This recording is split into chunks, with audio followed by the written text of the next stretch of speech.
Hello, my name is Tess, Rowland. And I'm Rhon Ridgeway, and you're watching the Uptown Howl. We're here to bring you the latest and greatest in entertainment news both in the Crescent City and the world. This week we're diving in on all things food, fashion, and music. Mac Miller has passed away at the age of 26 after an apparent overdose this past Friday. The Los Angeles County coroner confirmed in a statement that authorities were called to the artist's home in Studio City, California on Friday afternoon. He was pronounced dead at the scene at 11:51 a.m. At this time, an autopsy is pending and an official cause of death has not been determined. Malcolm McCormick, known to fans as Mac Miller, has reportedly struggled with an addiction issue for a long time. Such a shame. He was one of my favorite artists. On to lighter news. There's a new Miss America in town. Miss New York Nia Franklin was crowned Miss America 2019 at the Jim Whelan Boardwalk Hall in Atlantic City, New Jersey. The annual show was hosted by Dancing with the Stars Judge Carrie Ann Annaba and co-hosted by Ross Matthews, as women from all 50 states and the District of Columbia all vied for the coveted sparkly tiara. Miss Connecticut Bridget Oye was the first runner-up, followed by Miss Louisiana Holly Conway, Miss Florida Taylor Tyson, and Miss Massachusetts Gabriela Tavares. And this just in, Les Moonves, the CEO of CBS, will resign effective immediately amid a flurry of sexual misconduct allegations. The resignation comes on the same day that Ronan Farrow published an expose on Moonves in The New Yorker, which described misconduct allegations from 6 additional women. The first 6 women to accuse Moonves of misconduct came out in another article by Farrow on July 27th. Both describe claims against the former CEO about incidents that allegedly occurred in the 1980s to 2000. In a statement from CBS obtained by E! News, Moonves will donate $20 million to one or more organizations that support the Me Too movement and equality for women in the workplace, and it will be made immediately. Chief Operating Officer Joseph Mielo will serve as the company's interim CEO and president. Lena Waithe, Naomi Campbell, Janet Jackson, and more all received an award at the Black Girls Rock Show on Sunday night. Janet achieved the Rock Star Award because of her trailblazing singing career, while Naomi earned the Black Girl Magic Award due to her being one of the 5 original supermodels in the industry, along with being the first Black model to cover Time magazine as well as French, Russian, and British Vogue. Talk about Black Girl Magic. Yep. Lena accepted her award in honor of her many achievements as a writer, actor, and producer. The award show made sure to honor the late Queen of Soul, Aretha Franklin, who passed away earlier this month. And Fall Fashion Week kicked off in New York this past week. But fall fashion isn't all people are talking about. The simmering feud between rappers Nicki Minaj and Cardi B escalated to new heights Friday when a physical altercation broke out between their two camps during New York Fashion Week. According to TMZ, an incensed Cardi B threw her shoe at Nicki Minaj and missed while they were both at the Harper's Bazaar Icons party. This was after Cardi tried to lunge at the Queen rapper and security got in her way. Things then escalated as members of Minaj's party also got into the melee. Cell phone footage of the incident shows an angry Cardi B in a red Dolce & Gabbana dress shouting about people disrespecting her newborn daughter. And speaking of fashion, let's hear a bit more about a pop-up boutique happening on campus. Ever heard the saying, one man's trash is another man's treasure? That statement sure applies to thrifting for your next outfit. The Loyola Theater Department will be hosting a pop-up boutique every Friday from 12:30 to 3 featuring old costumes and donated clothing for sale. Hidden treasures and designer brands can even be found for as low as $1. Kelly Grang says the boutique benefits. Hey, we are having a pop-up costume and contemporary clothing sale to benefit the Department of Theater, Arts, and Dance. The boutique will be hosted every Friday in Monroe 605 for the next 2 months. John Legend is officially showbiz legend. The singer achieved EGOT status Sunday night at the 2018 Creative Arts when he won an award for Outstanding Variety Special for Jesus Christ Superstar Live in Concert. Legend was an executive producer for the show. The All of Me singer joins just a number of people who have raked in a Grammy, Oscar, and Tony Award. Other EGOT winners include Whoopi Goldberg and Mel Brooks. This victory also cements Legend's place as the first Black man to achieve this rare accolade. And there's a lot to look forward to on campus this semester. This week we have film student Marco Colosimo here to talk about his latest work. All right, Marco, thanks for coming on. I'm so happy to have you. Thanks for having me. Awesome. So I know that your short Adopt Today was one of your earlier pieces, but honestly it was one of my favorites. I think it's really emotional and riveting. So what was your inspiration behind that, and how did it end up at Carnegie Hall? So yeah, that was one of my later films that I did in high school, actually right at the end of high school and the beginning of college. And I submitted it to a, well, first off, I had just got my dog recently, and we adopted him. And I had done some work with the animal shelter previously, just like volunteering. So I wanted to kind of do something to kind of showcase, like, I guess, my admiration for them.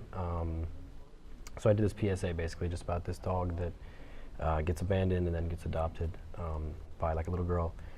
And I submitted that to Scholastic, to the Scholastic Art and Writing Awards, which take place every year at Carnegie Hall.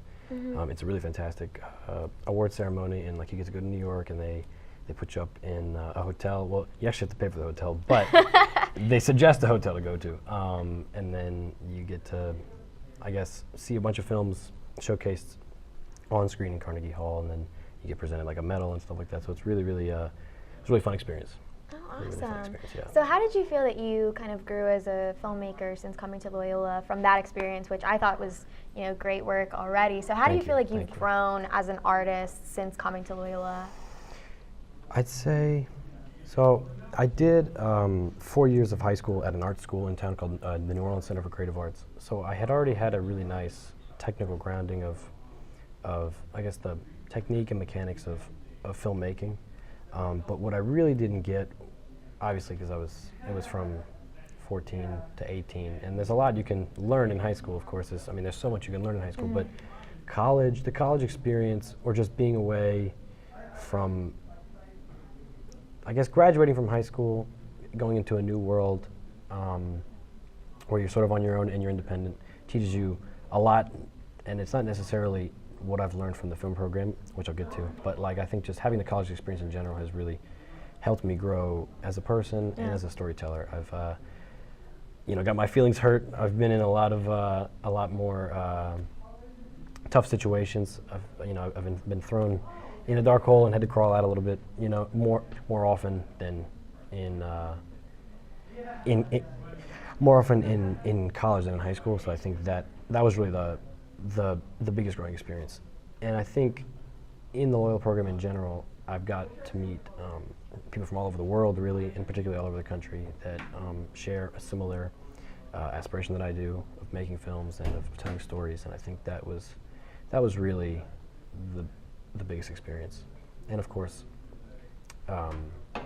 being able to produce more work, because at the end of the day, if you're not really shooting a lot, then you're not really growing as an artist, really. Definitely. In general.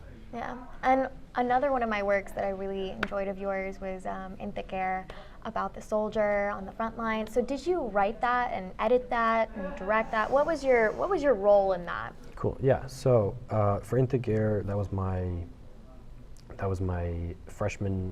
end of freshman year project, and I kind of just wanted to go all out on it. Yeah. And I wanted to write something a little bit out of my comfort zone. At the time, I guess I was kind of interested in like Vietnam War movies, and I kind of wanted to tackle that. It was kind of crazy, I think, as a freshman in high school to kind of do that. But I felt like I could have made it happen, and I did at the end of the day. So I shot that in my neighborhood, I guess, kind of outside my neighborhood. I live kind of in the woods outside of New Orleans. Yeah, kind of in a little community. But yeah, so that was a lot of fun. But it looked really like lush and tropical. Yeah, so I was like, definitely. we'll shoot it here. And that was over the course of 3 months. So from February to May, at the end of May, pretty much. Yeah. And what was your process for that? Where did you get the idea? Yeah. So that was for my script to screen class. So we basically had to write the work and then turn it into a film, basically. And so yeah, from start to finish, it was all me, from the writing process to directing and editing. Yeah. Wow. So everything. was definitely one of my harder pieces that I've ever done. Like I think I learned a lot about, I guess, just really like telling a story that makes sense. I feel like I can grow. I'm sorry. Let's start over there.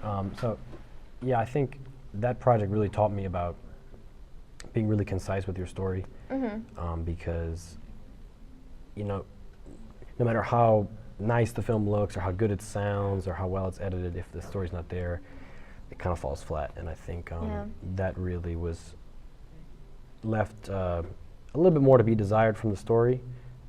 You know, personally looking back, but I think I've learned a lot, you know, and I've come a long way since freshman year. And what was your favorite part of like that process?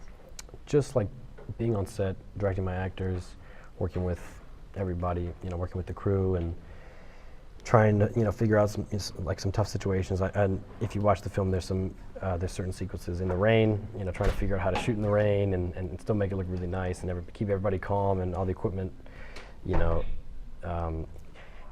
taking care of the equipment despite all the weather and stuff like that. That was really the hardest part, I think. Definitely. Yeah, that was pretty crazy. But So yeah. you had to wait for the weather for that? That wasn't We a shot planned in thing? the we just shot in the rain. Amazing. So yeah, Wow. that was the hardest part, I think. But it was a lot of fun. I learned a lot. And any new works on the horizon that we should be on the lookout for? So I've got my senior thesis that I'm working on this year. It's going to last from now until I graduate, pretty much. And I'm very excited about that. I can keep you updated on it. Do you have a topic on what it's going to be about?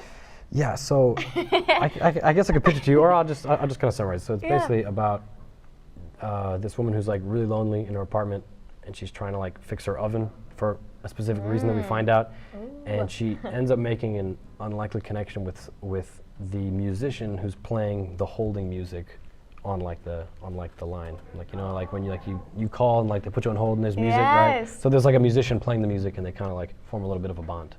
Interesting. It's a little weird, but I think it'll be a lot of fun. We'll be on the lookout for that. I think it'll be a lot of fun, yeah. Thank you so much. Be sure to like us on social. Until next time. Bye. Bye.